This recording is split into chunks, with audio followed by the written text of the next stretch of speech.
You're really far away from me.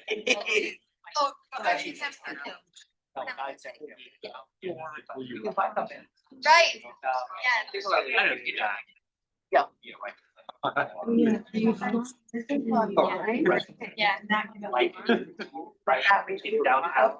Yeah. And I've asked staff to put a timer. Okay, so.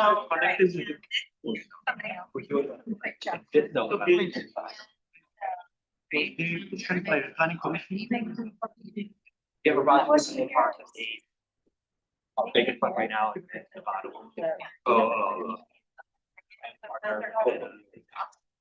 For this particular 35. Wow. Right. I don't know if you're self-serve. Yes, and so. So.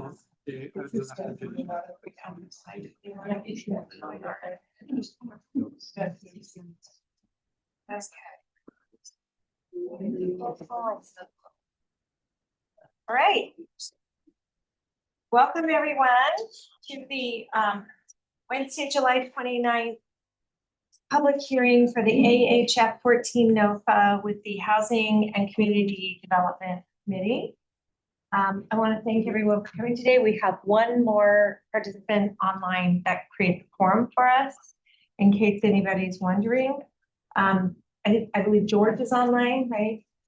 Fantastic.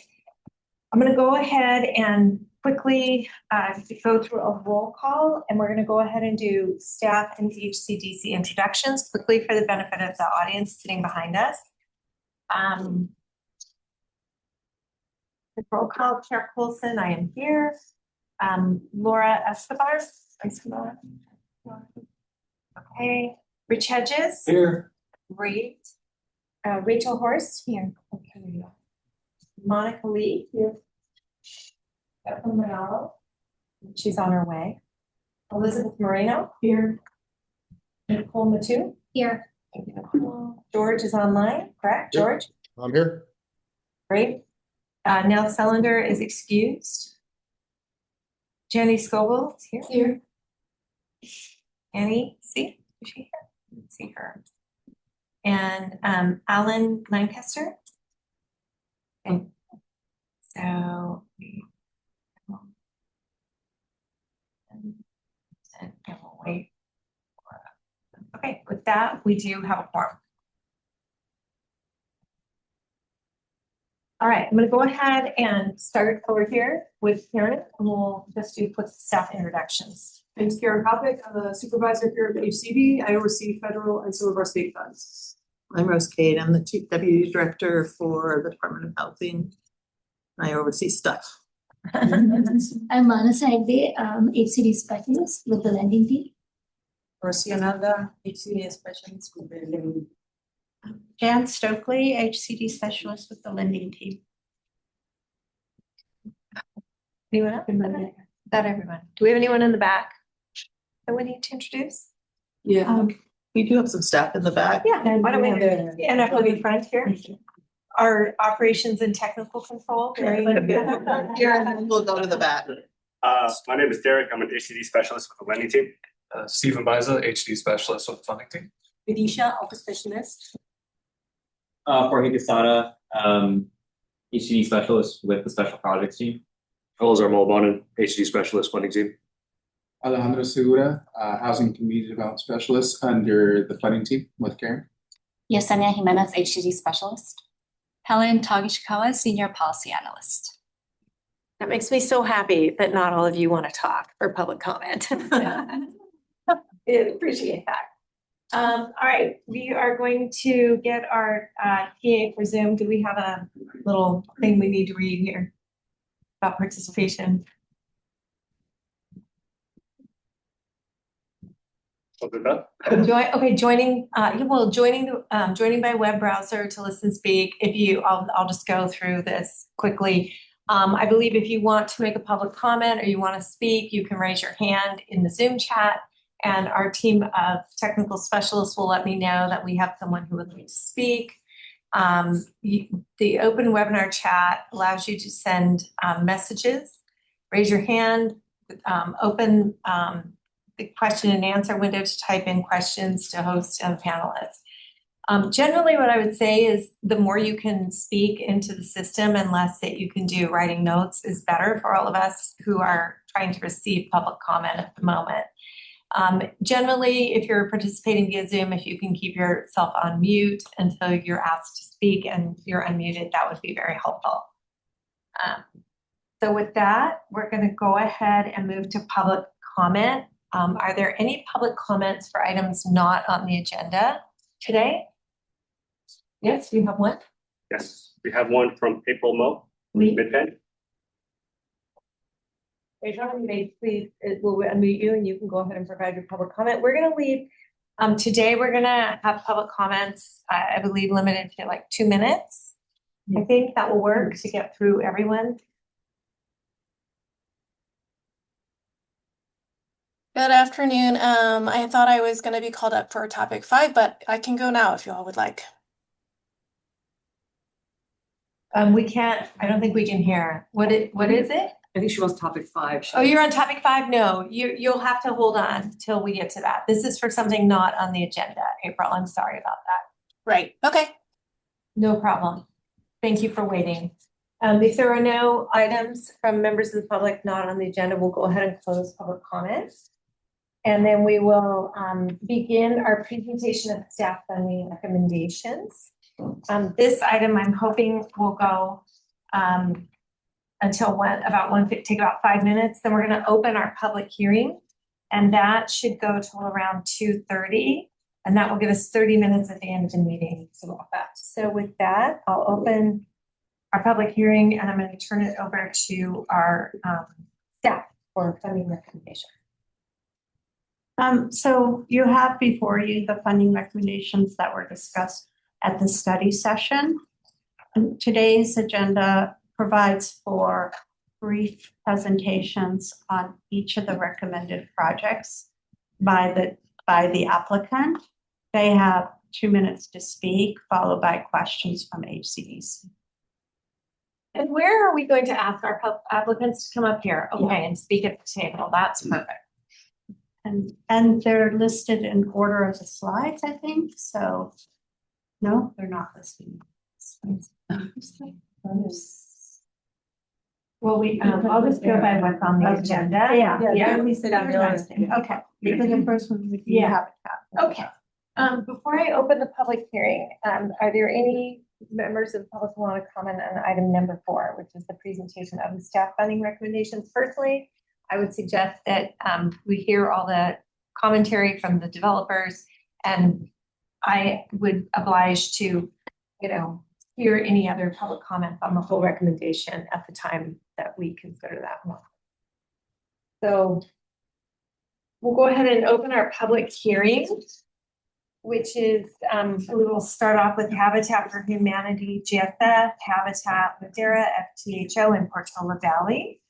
And do we have someone here from Habitat? Great. If you could just please remind us of your organization and your name and role. Good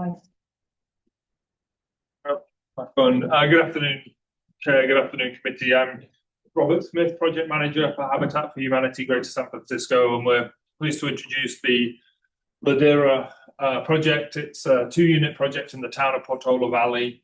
As a non-profit affordable housing developer, we're focused on home ownership, and we'll be marketing these properties to households earning up to 80% of area median income, and specifically hard to reach groups, and then individual households within those groups that are least likely to apply. The project is a result of a long-standing partnership with the Ladera Community Church, which is on the neighboring property. Through extensive collaboration with the church, we've established a number of site-specific constraints that have limited the development to the 2 single-story, single-family homes. The constraints include a need for fire hardening at the site. There's a number of high-quality protected oak trees. the church have requested a setback from the sanctuary building, which is adjacent to the site. And there's a number of town development standards that we have to comply with. The church also has a desire to try to minimize the construction impacts and timeframe and accelerate the project delivery. So we'll be acting as both the developer and the general contractor. We will construct using a modular approach. We're going to purchase the modules from a third-party manufacturer, and that will help to shorten the construction timeline. From a budget perspective, it will be pretty similar to traditional construction methods and pretty much in line with the affordable housing unit costs across the sector. So ultimately, the design is going to allow us to provide the larger family-sized units on this previously undeveloped land and respecting the unique characteristics of the site and also the community priorities. Great, thank you. Very nice. That's a lovely little chime. Yeah, it was so much nicer than normal. Thank you very much for your participation today. I'm going to go ahead and open it up to any questions that anyone on the committee might have. I can't see you when you're raising your hand. Just speak out. Yes. I'm sorry, Cool. I should probably have this, but how many bedrooms? 3 bedrooms, 2 bathrooms. Yeah, just out of curiosity, in terms of, this is obviously going to be very exciting for a lot of you. I'm sure you're going to have thousands of people putting in. Do they have to reside in San Mateo County to apply for the lottery? Our marketing typically starts within the local area. And then after us, we aim to market between 6 to 8 weeks. And after certain periods of time, if the marketing isn't generating enough potential applicants, then the area where we're marketing expands. I wouldn't imagine that it would go outside San Mateo County. Yeah. But anyone from San Mateo County could apply for the lottery? Right. I got a question. They have to put a down payment on it, and never mind.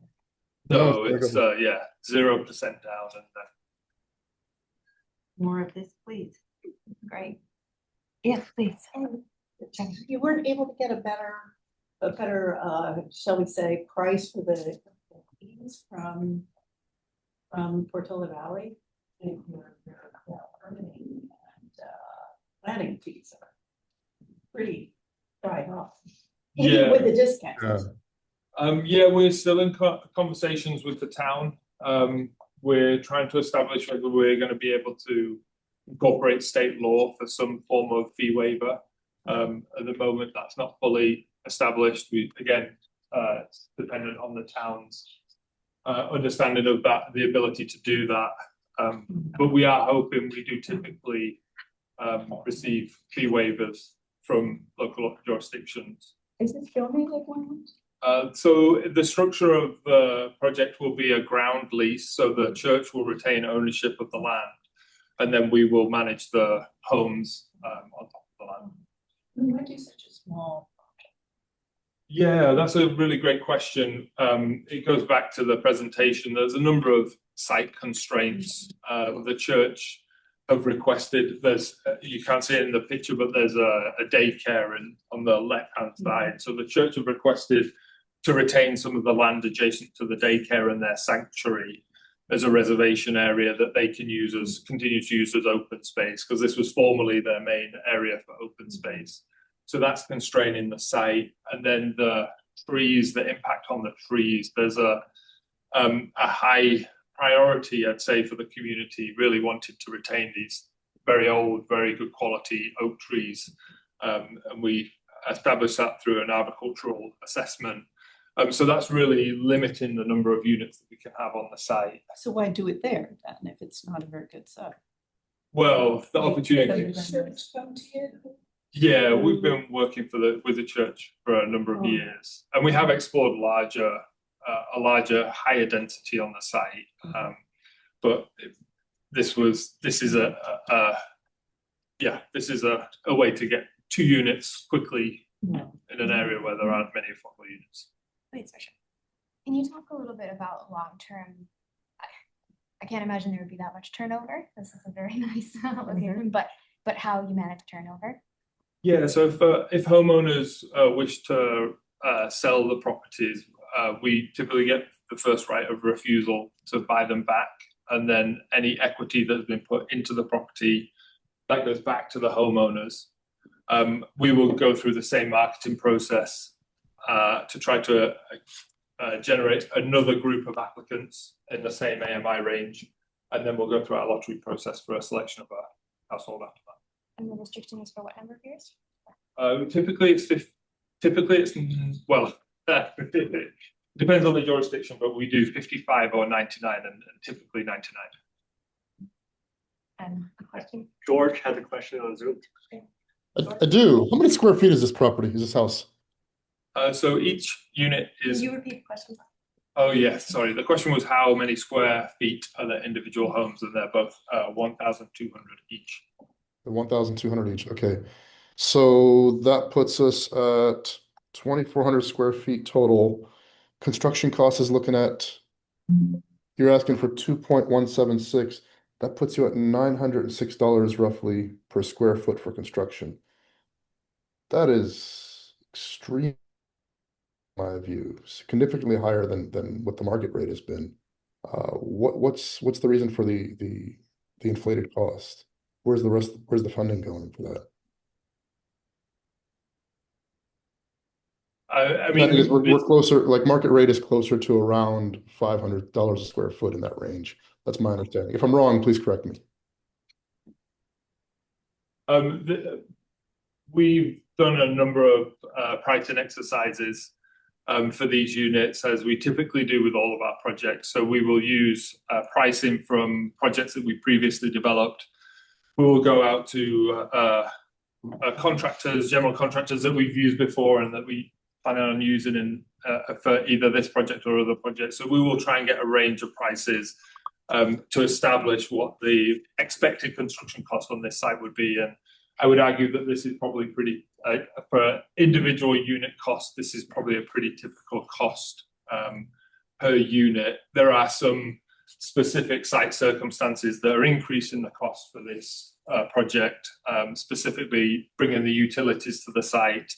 The buildings themselves will have to be WUI rated, and then also the town has some specific fire hardening requirements, and we also apply our own to make sure that our homeowners can get insurance. But I would argue that that is not an untypical price per unit. All right, if there are no more questions, do we want to invite each one, or do we want to? No, we want to do it at the end, right? Okay, great. Thank you. I want to appreciate you coming out. And this is a request for 300 and funding recommendation for 300. Next, we have the Mid-Penn Housing, 626 Walnut Street in San Carlos. Request for $3 million. Recommended funding amount is $3 million from Measure K. We have someone from Mid-Penn. Yes, thank you.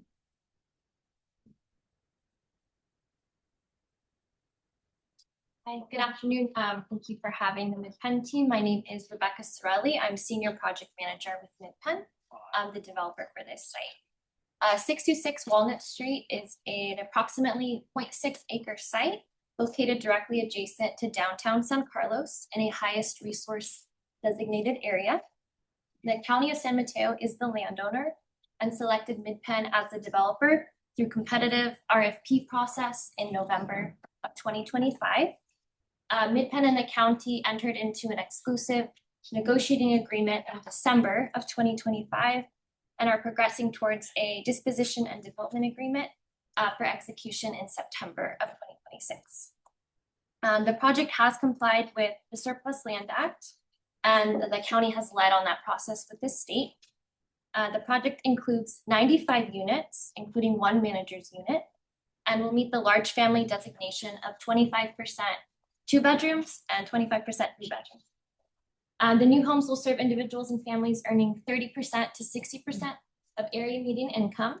And per the county's RFP and AHF requirements, there will be 5 units for people experiencing homelessness and 24 units for County of San Mateo and City of San Carlos public employees. Midpen and the city are, we have recurring meetings to discuss our community engagement and entitlement path. And we'll submit our formal entitlement application in August with approval anticipated at the end of 2026. And for our current financing assumptions, it includes a 30 million ask in ASIC funds and a 4% tax credit and bonds ask in which we'll submit through the new HDFC program in 2027. Questions from any of our members? Seems like a pretty good straightforward project. All right, is George good? No questions. Okay, great. Thank you very much, Midpen. Thank you. Moving on to Rice-Tip, 1051 Mission, Affordable Housing, South San Francisco. 8 units. That's just for 9.86 million, recommended funding of 3.5415. Measure K. Is there someone here from? Hi. Welcome. Hello, thank you for having us. So my name is Will Haywood. I am with Related California Project Manager. We are now the developer of 1051 Mission in South San Francisco. So brief summary of the project. The current team is Related on the developer side. Who does affordable projects throughout the region and the state. The property manager will be Related Affordable Management, is our kind of related in-house property management company. And resident services will be provided by YMCA for the homeless preference units and housing choices for the ID units at the project. So quick overview, yeah, project's 158 units. We're just below 50% average affordability throughout the project. We have a range between 30 and 60% area median income, and we're at 25% on the 2 bedrooms and 3 bedrooms to comply with the street backlog family requirements. Special need for the project, we have the homeless set aside and also the IDG set aside in the project. In terms of project readiness and special features, I don't think this project is new to some folks here. This project was entitled 2019 with the previous affordable developer, and Related actually stepped in as the new affordable developer in May of this year. So we are still wrapping our arms around this project. We're doing a lot of work to move it forward. We currently have an application into the state for the Affordable Housing and Sustainable Communities Program, which is the largest chunk of money to get the project financed, in addition to all the other sources that the county and city have provided. If we're successful with this application and our the recommendation here holds, we would expect to apply for tax credits and bonds early 2027, which could put us at a construction start end of next year. And this project is part of a larger master plan development. It's 800 units total, and we're and now we're loud. Here is a list of all the support that city and county have given us. We really appreciate it, and we hope to hear good news from the state on our ASIC application.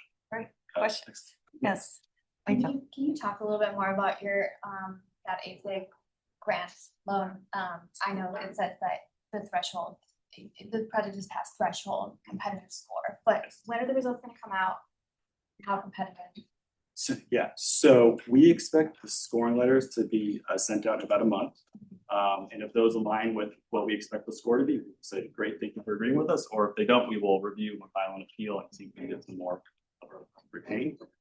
In terms of competitiveness, we feel that we're really competitive. We have one of the highest selling scores in the Bay Area. We increased the greenhouse gas reductions from last year's application, which will give us some more points, hopefully. So we do think this year it's really the year that council meeting for those funds is in December this year. Okay. Yeah, down there. I remember this development going through the system. I believe this is part of a larger development that's for-profit houses. And I'm questioning because I don't remember. What is the developer of the for-profit housing equivalent? Currently, no money from the for-profit developer, but the donated land, which is very valuable for the project. That's very important. Thank you. Other questions? Thank you very much for reading. Moving on to Sandhill.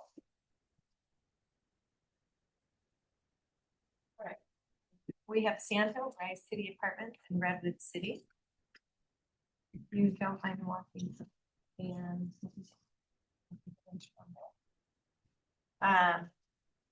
This is,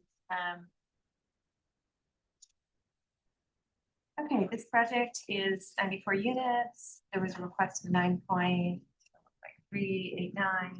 There was a full allocation recommended of Measure K funding. Sandhill will go ahead and turn it over to you. Yes, good afternoon. My name is John White. I'm the Chief Real Estate Officer of Abode Housing Development. We were recently brought in as the nonprofit partner for this project with Sandhill. And so I apologize for not being at the technical session a week ago. I believe Candace was there to present and answer detailed questions. She is now on PTO and I'm back, so I'm tag teaming with her. So this project is an exciting project in Redwood City. Sandhill invested in this project in 2022 and bought the site and has been working on developing it for affordable housing. We have planned 24 units to be intellectually and developmentally disabled folks. And so we are also having 5 units for people experiencing homelessness also of that population. Our AMIs range from 20% to 70%, with the average being 50% AMI. And so we have the site entitled. We have $12 million from Redwood City. We have a land note from Sandhill back to the property as a deferred payment until after all of the tax credit investor is out. And then we are working towards applying for our bond allocation in the next round. And so Sandhill was, really aggressive in trying to reduce the amount of ask to San Mateo County.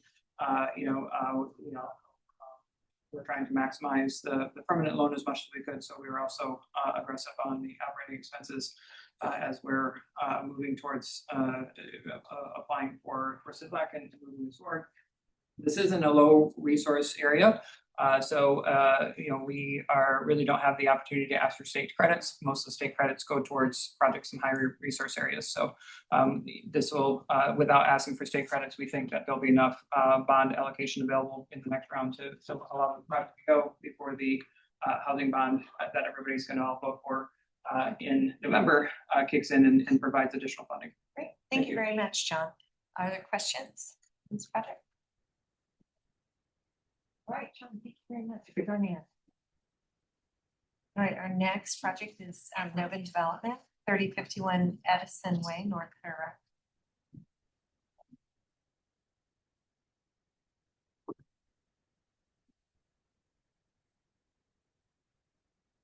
Good afternoon, committee. My name is Samar Kohli. I'm the Senior Development Manager at NOFA Development, and I've been living with this project for the last 2 years.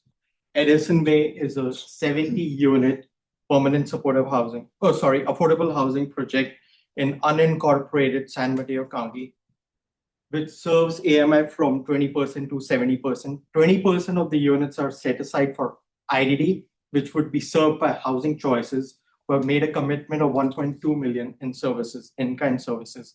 The rest would be served by Life Steps, and JSCO is the property manager. Why is this project important? It is serving the IDD and the lower income residents in a neighborhood where the private market has no answers. It has been in a neighborhood which is underinvested, and the greatest need arises over here. I would also highlight the county's role. It was entitled in 2022, and we got $1 million commitment last year from the county and $604,000 in impact fee waivers.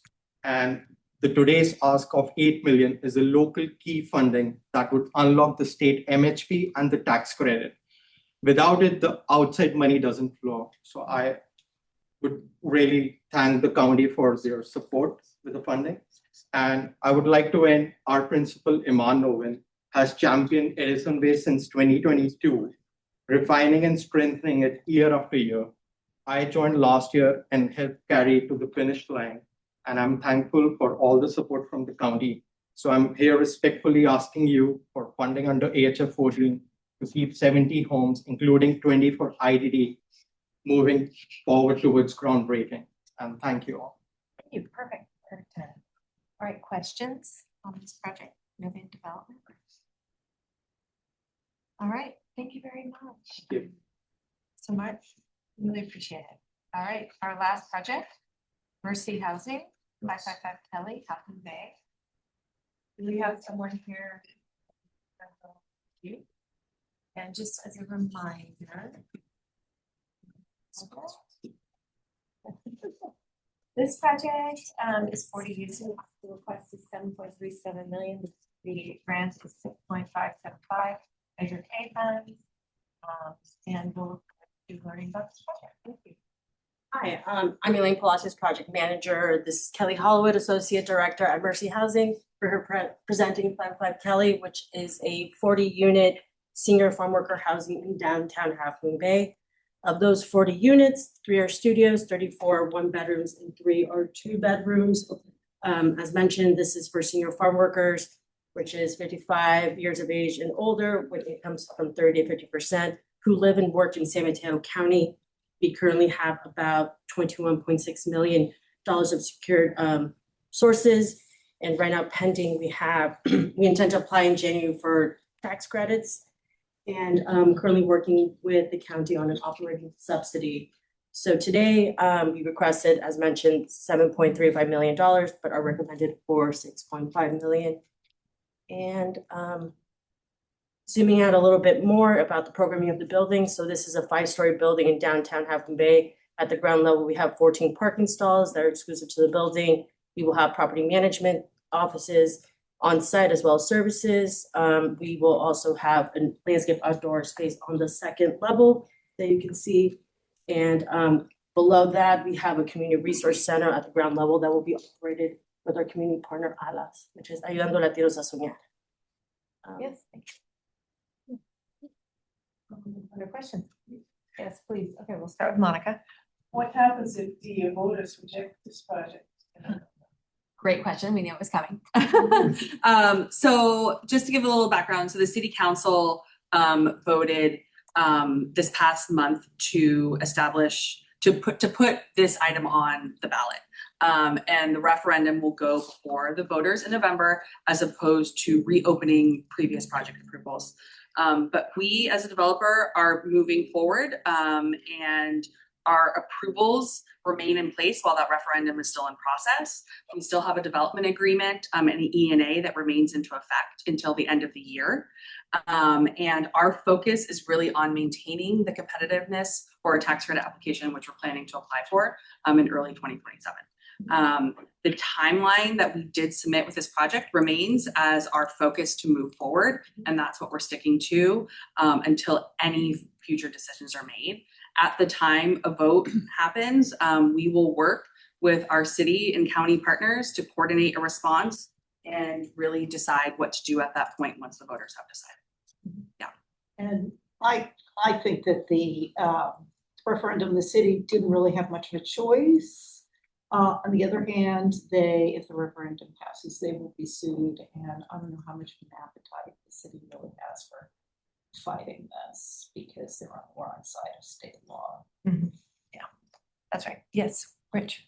The city's already been sued by a developer. It cost them millions because they created a wetland to try to stop the project. And so that evidence was very clear. The board sided with the developer. So they're not, and the developer was very nice to them. Very nice to them. He did not make them pay the full amount. So they've had that experience. San Mateo's had that experience. Before I got on the council, they turned down a 10-unit building. We were sued. We paid the expenses of the people that sued us. The overall cost us over $2 million. The bill came due when I was on the council. So this is going to be built if you're willing to. Yeah, I don't think that's part of the question today. Outside the purview. No, I didn't ask the question. I made a statement. Thank you for your comment. Thank you for your comment. Yeah. In other words, I don't think you have to respond to that. We really appreciate it. I didn't ask for a response. Okay. Yeah. No, I appreciate it. Yes, another question down there. Is it? Elizabeth? Do you? No, that she was, Okay, that was my same question was about. Okay. Any other questions from members? We're trying. Thank you. Very good. Thank you. If we have more questions, we'll. Yes. tell everybody. Thank you. Please hang around. All right. So we had, and this again, this is the second review of all these projects with ODOT, Matt mentioned last time. We have a proposal in front of us for an allocation of the 24.374311.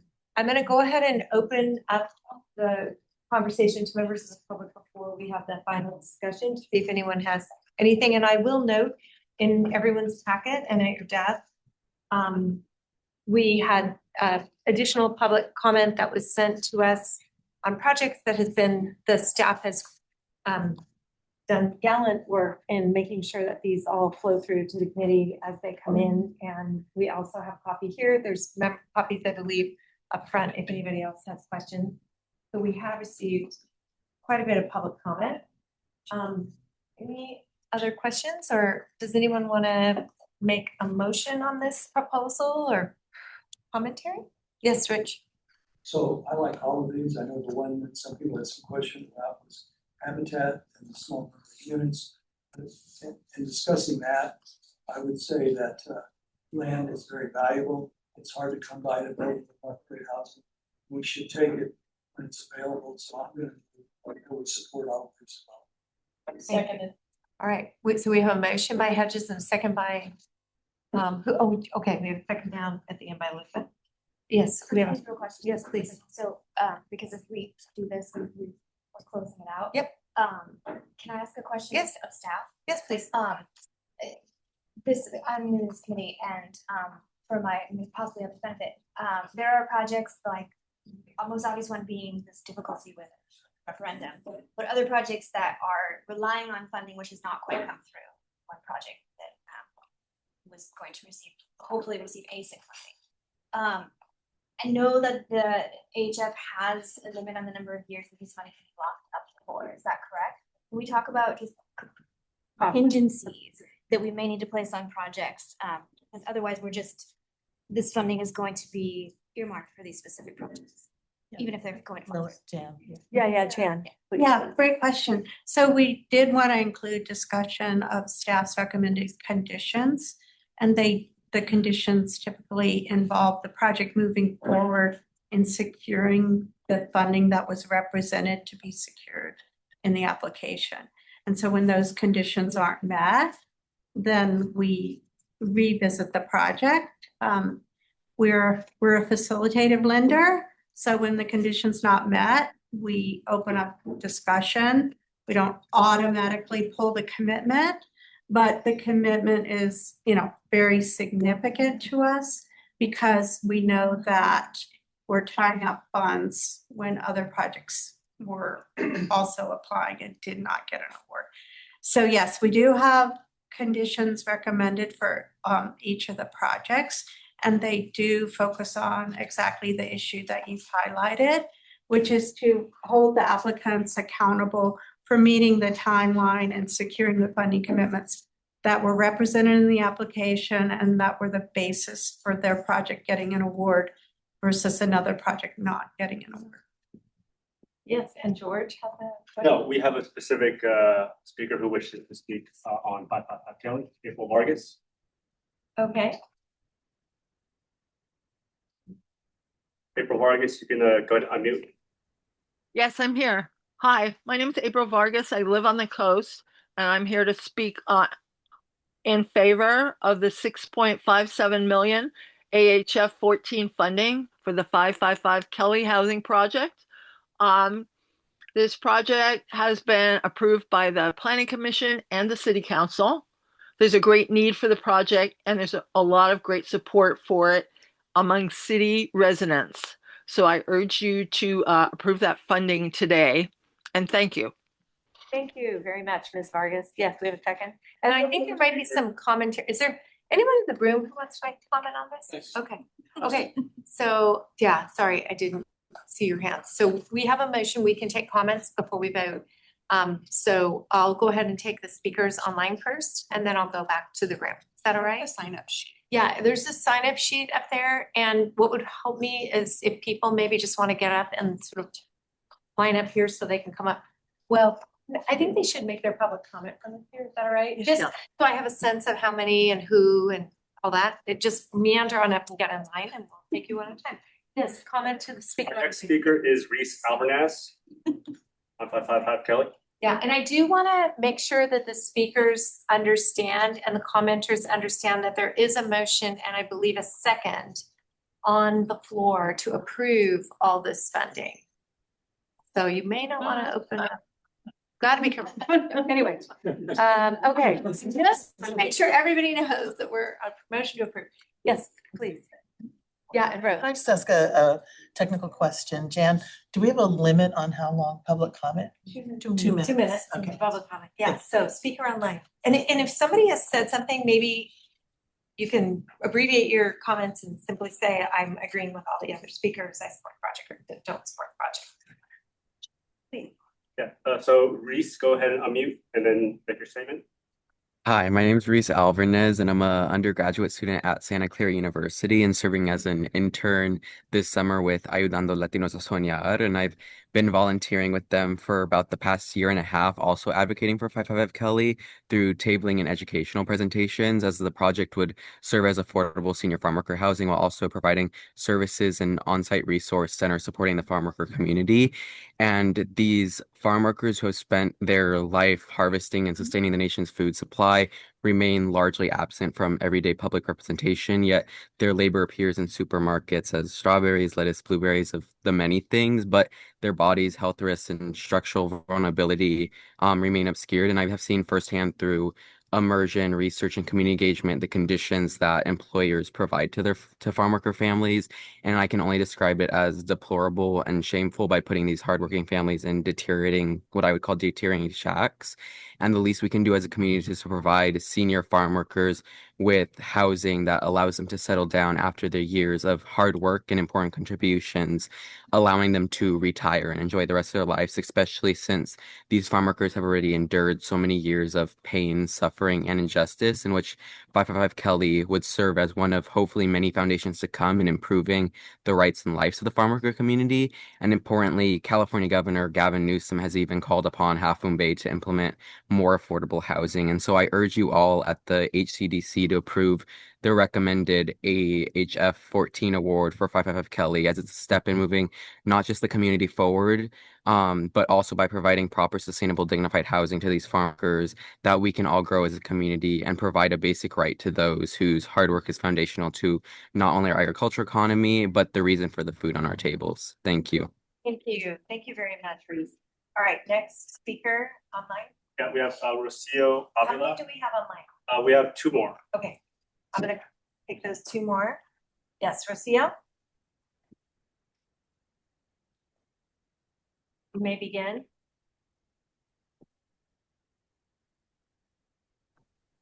Hola, buenas tardes. ¿Hablan español? ¿Alguien? Si es posible. I don't know if Okay. we have translation here. Ok, voy a hacerlo en inglés, no sé si lo puedo hacer. Ok, We can translate. Go ahead. En español es perfecto. ok. Mi nombre es Rocío Ávila y soy campesina desde el 2010 en Half Moon Bay. My name is Rocio Avila. I've been a farm worker in Half Moon Bay since 2010. La necesidad de vivienda para los trabajadores del campo es muy difícil aquí en Half Moon Bay. The necessity of living in Half Moon Bay is very difficult for us farm workers here in the city of Half Moon Bay. Hemos vivido una realidad de falta de vivienda durante muchos años We've lived a very difficult reality for many years here. y hemos tenido que compartir con otras familias para poder vivir aquí. We have to share living spaces with other families to be able to live here. Hemos alzado la voz y hemos pedido soluciones al condado y a la ciudad, pero We've raised our perdón, We've raised our voices to the county and to the city in order to get our needs met. organizando viviendas, organizando marchas con la comunidad. Organizing events and organizing marches within the community. Los trabajadores del campo que cultivamos y cosechamos los alimentos en este lugar. The farm workers in this community that grow crops, Y más los trabajadores adultos que han pasado toda su vida trabajando. plus all the adults that have worked their entire lives working here, Tienen la esperanza de que el 55 Kelly sea una vivienda digna para ellos. have the hope that 55 Kelly can be a dignified living space for them. Pedimos que puedan aprobar más fondos para que pueda construirse y hacer realidad que ellos puedan tener un lugar digno. We ask that these funds be approved. Rocio, Uh-huh. I'm going to just allow if she has one final comment because through the translation, it occupies a significant amount of her time. Okay. Do you have one final comment? Por favor. Okay. Rocío, si tienes más comentarios, porque la translación tomó tiempo, estamos dando un poquito más de tiempo. Perdón, está bien por ahora, solamente quiero que puedan aprobar y que se haga realidad la vivienda para campesinos. That's all for now. Mayores. All I ask is that this funding be approved for to become a reality for farm workers. Thank you. Thank you very much for your translation. Okay, our next speaker online. And our last online speaker will be April Mo, who we reached out to earlier. Good afternoon. My name is April Mo. I am with Midpen Housing. I'm commenting in regard to our unsuccessful application for phase 3 of Midway Village. I want to start off by expressing our appreciation for the opportunity to apply and be considered, and for our continued partnership with the county and the Housing Authority, as well as the City of Daly City on this multi-phase redevelopment. It's of course disappointing that we did not receive an award recommendation for phase 3. Phase 1 has completed and phase 2 is in construction. It's on time, it's on budget. And we've been counting on an AHF 14 award to keep all the momentum going. I do want to acknowledge that Daly City has been a great partner, having supported our entitlements, streamlining design review, and providing funding to phase 2. Despite the current setback, we will continue to advance design and planning, and we're looking forward to continuing to engage with the county and Housing Authority in the city on a path forward for this high impact project. Thank you. Thank you very much.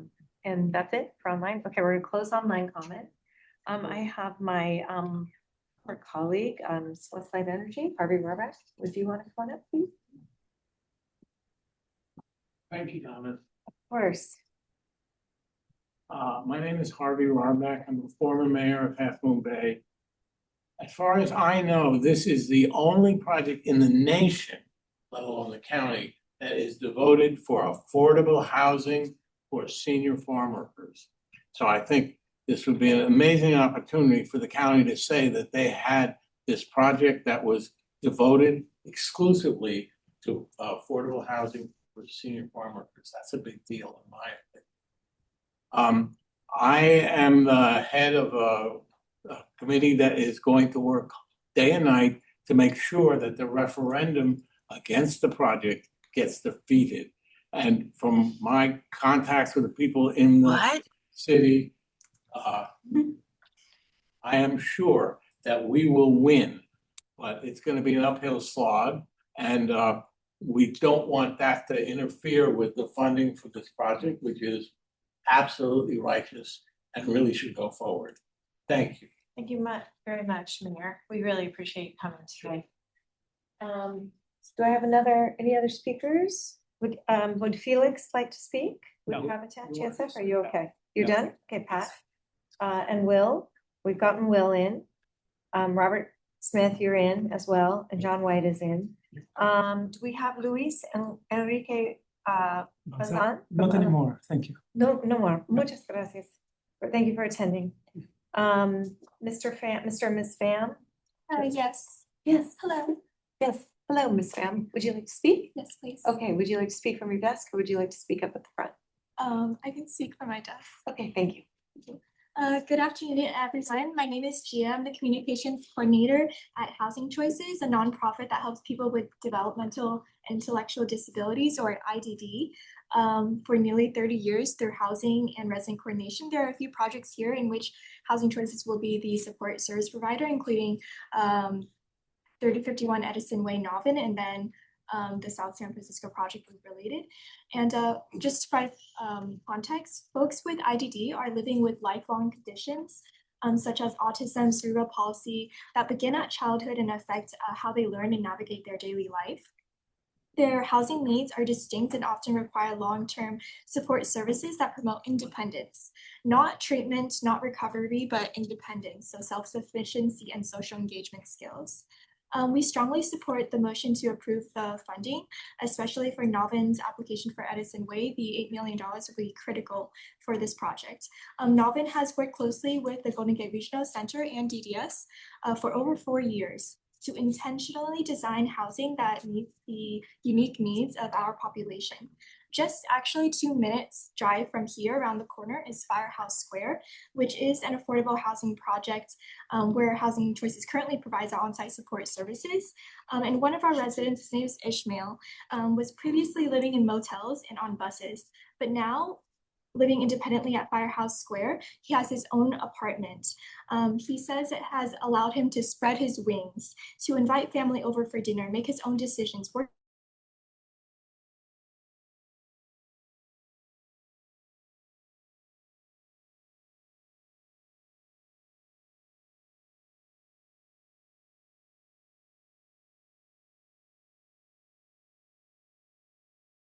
housing instability and to permanent supportive housing where they can live independently. Yeah, please go ahead. Thank you. So I wanted another parent to come along with me, but they had an appointment. They wanted to share a message. The client actually lives at Firehouse Square as well. So they wanted me to share. People with developmental disabilities are born this way. We are so thankful for Firehouse Square and Housing Choices. We want to help. We live in a good country with people who have good hearts.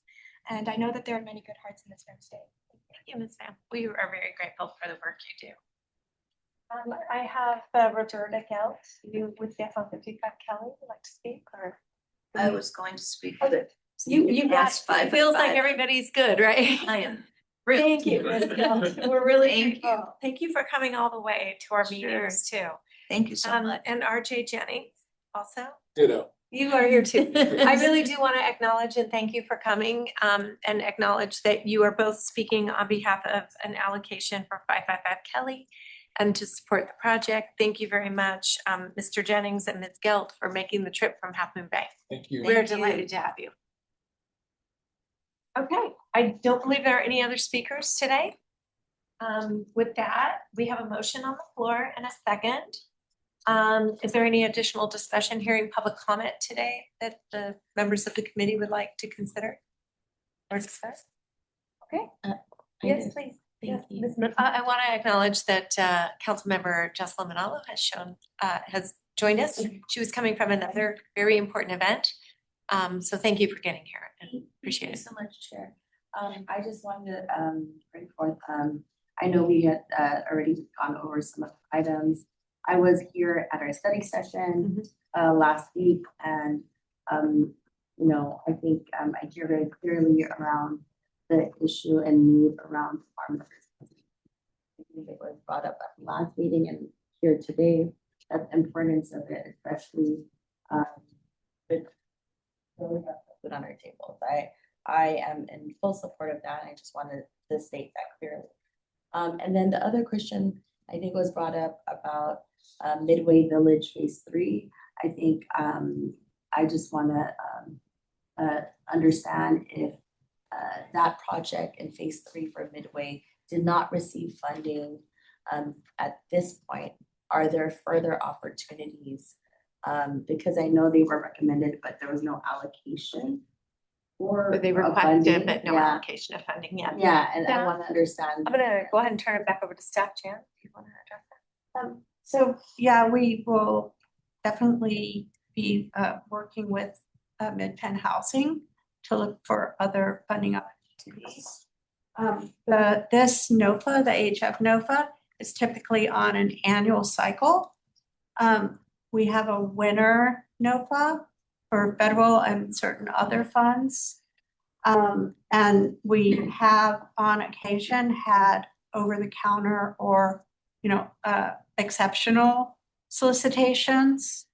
And so I can say that we'll continue to work closely with Mid-Penn Housing and look for opportunities for the county to continue to support the project. Thank you so much. I appreciate that from staff. I know that phase 1 is done, we're in phase 2, and it is still, I believe, the largest affordable housing county project that's, and so it's exciting to see the levels of and deep affordability that is in that project as well. And so thank you for the clarification. No, thank you. And we thank you, Bailey City, for hosting and being such gracious and willing participants in the project. It's very nice. Okay. With that, I think we have all the questions answered. We'll go ahead and just take a quick roll call vote. Let me organize my papers here. No, you're not really roll.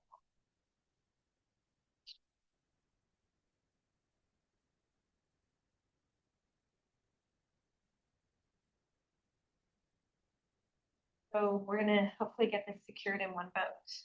All right. Richard stepped up. Okay, we'll catch Richard when he comes back. So I will start off. We have with Rachel Horst, please, Ms. Horst. Member Horst. Yes. Okay. Monica Lee. Yes. Jacqueline Manalo. Yes. Elizabeth Moreno. Yes. Nicole Matu. George Summit.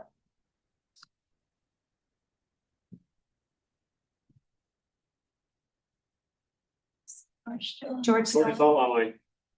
Yeah. He's just muted right now. Oh, no worries. Jenny Scoble. Yes. We are missing Annie. Alan Lancaster not here either, right? Yeah. Okay. And Richard. And Richard. Yes. Richard. Yes. And Chair Colson. Yes. All right. 1, 2, 3, 4, 7, 8. And we have George. Did you manage to get him?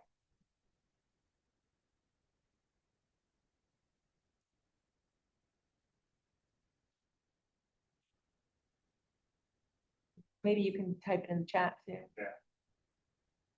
I just want to make sure we get him on the record since he's attended the meeting.